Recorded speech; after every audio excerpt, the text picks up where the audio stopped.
বুলিকে কথা ভেবে অদ্ভুত কাণ্ড ঘটায় অগ্নি। বিস্তারিত জানতে সম্পূর্ণ ভিডিওটি লাইক দিয়ে দেখতে থাকুন। বুলিকে কথার মতো সাজানোর জন্য কথার শাড়ি তো পরিয়ে দেয়, কিন্তু বুলি তাও নিজের অভ্যেস পরিবর্তন করতে পারে না এবং বুলিকে যখন কথার গাওয়া গান শুনিয়ে গান গাইতে বলে তখন বুলি চিৎকার করে করে গান গাইতে থাকে। তখন সকলে বুলিকে নম্রভাবে গান গাইতে বলে, কিন্তু বুলি তাও গাইতে না পারলে চিৎকার চেঁচামেচি হলে অগ্নি শুনতে পেয়ে আউট হাউসে যেয়ে উপস্থিত হতেই সকলে বুলিদের নুকিয়ে দেয়।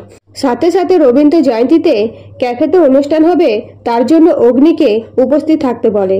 এদিকে অগ্নি সকলের কথা ফেলতে পারে না, তাই রবীন্দ্র জয়ন্তীর দিনে ক্যাফে যে উপস্থিত হয় এবং ক্যাফে সাজানো দেখে কথার কথা মনে করতে থাকে আর বলে, যা করার তাড়াতাড়ি কর, আমি 5 মিনিট থাকবো।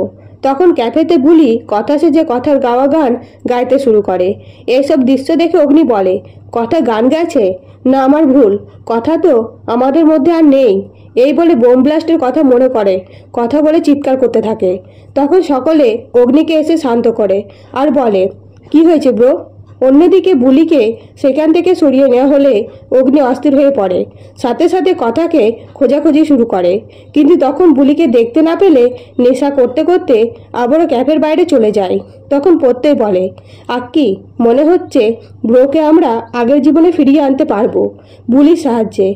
তো বন্ধুরা, ভিডিওটা ভালো লাগলে অবশ্যই লাইক করবেন আর নতুন নতুন আপডেট পেতে চ্যানেলটাকে সাবস্ক্রাইব করে পাশে থাকবেন।